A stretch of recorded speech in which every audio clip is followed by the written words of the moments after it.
omitted. Matt Speakman said, bad day at the office, but Leeds stuck it to us from minute one. Couple of deficiencies highlighted, centre being the big one, but also an over-reliance on French and field to make something happen.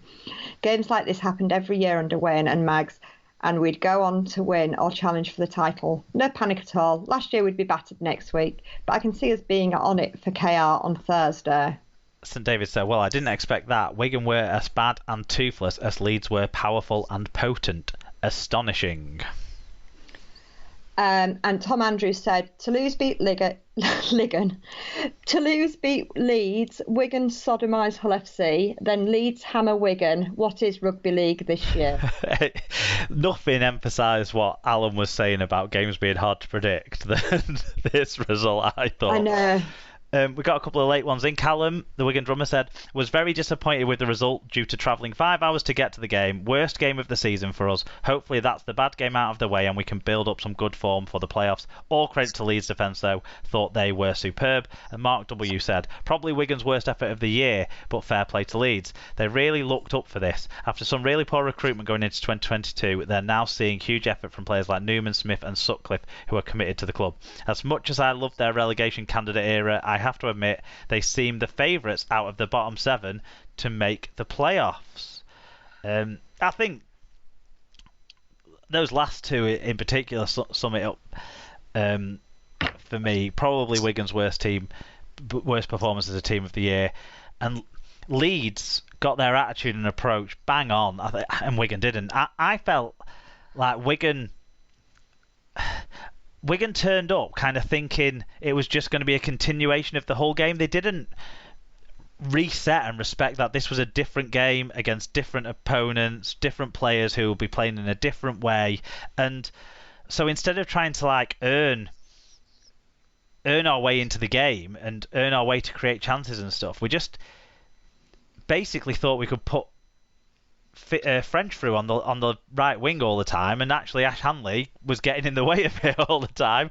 Credit the chasebacks on him, but it was just really poor from Wigan, whereas Leeds clearly had come up with the game plan to address that, and Wigan didn't switch up at all. Maybe missing someone like John Bateman, who's a go against the grain kind of player who could mix up, I don't know, but attitude wise Wigan were off from the very start and then were chasing it, whereas Leeds were fantastic in attitude, in application, and even with only one halfback on the field, it didn't matter because their team performance was absolutely exceptional, I thought.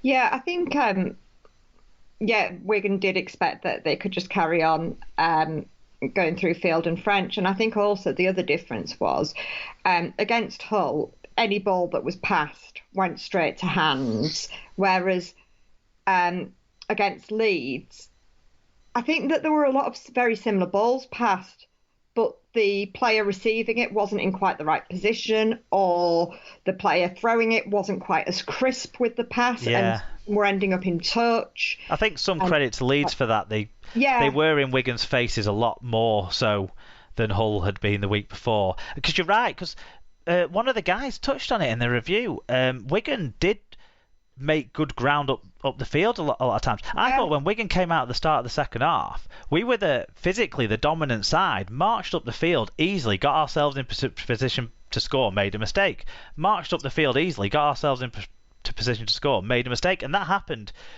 like 3 or 4 times in the first 10 minutes of the second half. And so I think you're absolutely bang on with what you're saying, yeah. Yeah, it was the clinicalness in like Leeds 20 that seemed to cost you. Yeah, and then I think as the game went on, then Wigan started conceding some soft tries as well in the second half. But that was a case of the game's gone, maybe at that stage. Yeah, and if we can't make something happen from within the 20, then we'd best throw something else at it, and that's not always the best for maintaining your defence and everything else, is it? No, and Leeds just hit every collision. Like, they just won the energy battle, won every collision. I'm not saying that they scored bad tries or anything, but I don't think they scored anything that was spectacular. I mean, Liam Sutcliffe dropped it on his first try, but the video referee couldn't see it because someone's leg was in the way. And like, but they just won everything. They were quicker to everything. They beat Wigan in every sort of small aspect of the game, and then they came away with the rewards with like all those points. Yeah. Yeah. No, I think. Again, it's a case of margins going one way or the other, isn't it? And outstanding team performance from Leeds. Yeah, and for Leeds fans, it must be a frustration of where's that been. Well, they have had. I mean, they were good against Cass at Magic, weren't they? Especially in the second half of that game. They were, but Bob mentioned the Toulouse game, didn't he, in passing as well, like how woeful they were away last week at Toulouse. So they still are trying to find that consistency. But the South Stand was really on fire as well. And not in a getting on the ref's back way, in a getting behind the Leeds players way. And I feel like that maybe hasn't happened so much in recent times. I wonder whether having the women's game on before helps.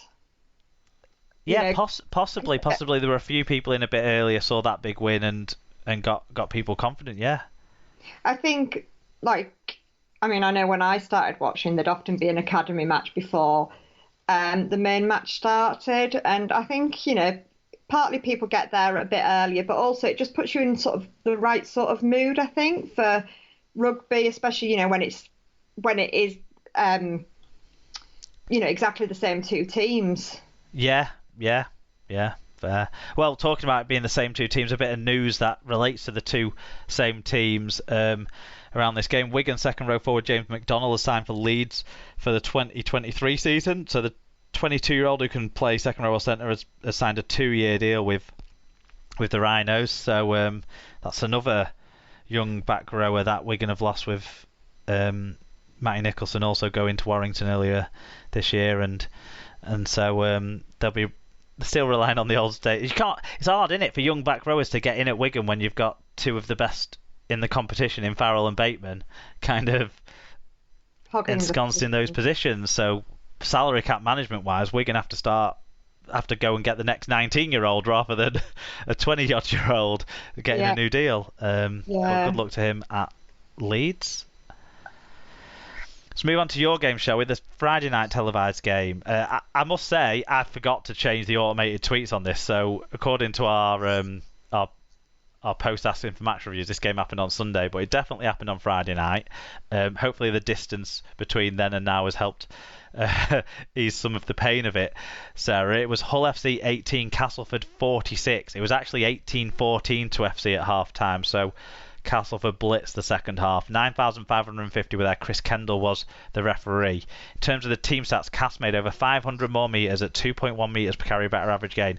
More tackle busts, more clean breaks and more successful offloads, plus a better team tackle success rate complete a comprehensive stats win for Cass. This despite conceding 3 more penalties and there was 14 errors each. 912 metres and 86% tackle success rate for Hull FC. Not good numbers. 6 cards on total as well on a busy night for the officials. I'm sure that'll filter through as we go through the fan views and stuff. And whilst we're recording, we still haven't seen what the outcome of Liggy South tribunal appearance is. But do you want to take us through the individual stats? Yep. So for Castleford, it was Daryl Alferts with 4 tries, 10 tackle busts, 211 metres and 4 clean breaks. Beretta Farema with 2 tries, 6 tackle busts, 182 metres. Alex Mellor with 1 try, 143 metres. And Greg Eden with 3 try assists and 118 metres. For Hull, it was Danny Houghton with 1 try, 46 tackles, 12 of which were marker tackles. Kane Evans with 107 metres and 3 offloads. And Liggy Sow with 101 metres. At Stozzer said, I'm glad I'm still isolating with COVID. I suppose it's cost we've got 400 players out injured for yet another capitulation. Connor Wynn needed to knock one out before the game. He's a loose cannon. 0 second half points from the FC, 196 points shipped in 4 games, playing Oasis slide away at full time on the tannoy, gone from a respected team to a club of joke and ridicule. Can't carry on like this. One word: disgraceful. Some comedy in that, but some strong words too. From Stozza. Always in our shadow said, has Connor Wynne shagged Kendall's missus? Body check to stop a certain try, upset and a yellow, couple of questionable penalties, and then another yellow for questioning a decision. No excuse for piss awful second half performance.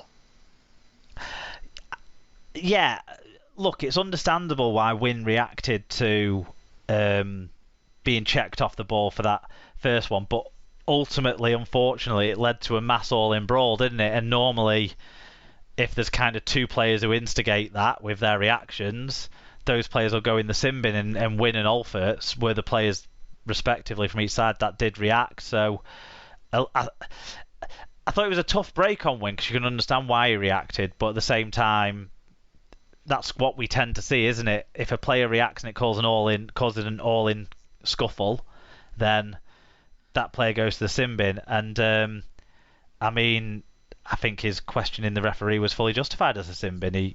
He had no place sort of questioning it, especially because what had happened was Jake Connor threw the ball forwards into a Castleford player's hand whilst being tackled. Nothing wrong with it at all. Anyway. Well, it looked from where my interpretation of it wasn't quite the same.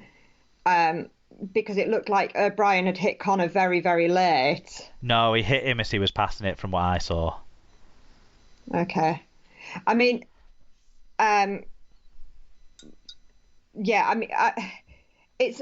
obviously we couldn't hear what Connor was saying. What Connor Wynne was saying to the referee. It didn't look heated or anything else, and I guess if it had been, then he'd have been charged with, foul and abusive language or something. Yeah, rather than disputing the decision, yeah. Yeah. It did seem to be in a bit of a mood, Connor Wynne. But, he is a bit of an emotional player. We saw that a bit, didn't we, at Magic Weekend, in his reaction to some of the scores during that game and stuff. So I think it's a lesson for the young player, and I think put it down to that for me. But I think also, Andy last said that their tactics were to get under the skin of Jake Connor and Connor Wynne, and I think that they managed it very well. And when you've got coaches who know the weak spots of that sort of thing, so Connor Wynne got a grade A disputes decision, 1 match penalty notice for what led to his sin bin in there. B. Dawson 1902 said 196 points conceded in the last 4 games. That's an average of 49 points per game. Handley scored 5, Lewis scored 3, French scored 7, and now Alfertz has scored 4. I'm sick of blaming injuries. It's embarrassing at this point. The club is rotting from the head, and if change doesn't happen quick, we'll be in the Championship by 2026. I mean, that's a long way off. So, time to turn it around. But he says, this club is a fucking state. Hodgson out, Pertill out, Ellis out, Taylor, Griffin, Tumavavi, Shaw, Cater, Swift, Savelio and Evans all need their contracts terminating. They're either not good enough or are injured too much. Gale, Houghton and Johnson all need to be told they're not having their contract renewed. This club is full of dead wood. Not mincing his words. Normally has a bit of a cheerful line, doesn't he, in his does Random, but not this time. No, very much not anything positive there, is there? Not at all, no. Other than that, he's giving you till 2026. Yeah, franchising might be backing him by then, so we might be safe. Esther said, after a cheeky try by Min, I thought we had a really good chance, but let them score before half-time, which was stupid. Then we might as well have stayed in the dressing rooms because we forgot how to tackle and pass to our own team. It might have been so different if Mr. Kendall had given more than a penalty for the off-the-ball assault on Wynne. Why didn't we continue to kick behind Fanua as it gave chances whenever we did? Yeah, Fanua does have the turning circle of an articulated lorry. Fat Boy Rob said, a flat first half from Cass followed by a league-pissing level performance in the second half. Eden looked like a halfback and Alfertz looked like a player. The Cass pack was awesome. We are now within sight of the top four. FC are in real trouble. You've got to question their desire when Ferremo is going 90 metres to score. Joshua's granddad said, when Cass went into a soft 8-0, thought, here we go again. Then suddenly, despite